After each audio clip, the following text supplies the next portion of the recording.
This is a Brian Hendricks Red Fox form, and I'm going to show you how I put an artificial tail on.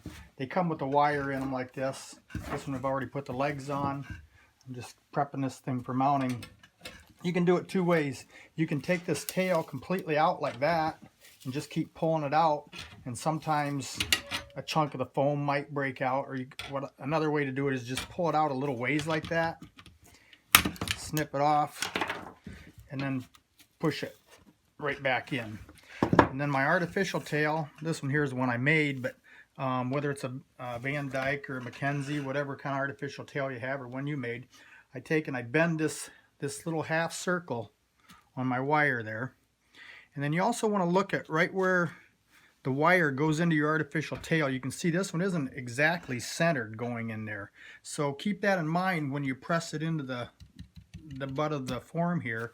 You want that to line up and correspond so that the tail ends up being right where you want it.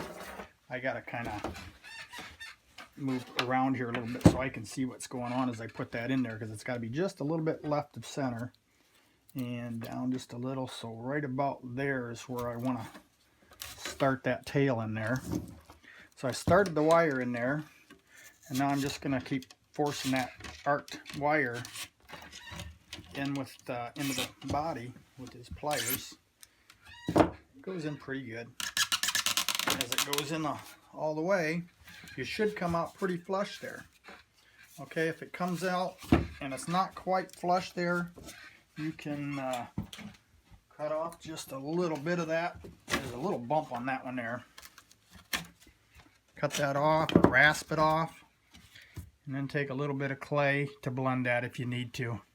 I usually almost always put a little bit of clay on that joint before I put the skin on and mount it, just to make a really nice smooth transition between the tail and the body there. Because remember, that tail is just a continuance of the spine, so you want a nice flow all the way down the back and right out the tail. And that's how I put an artificial tail on.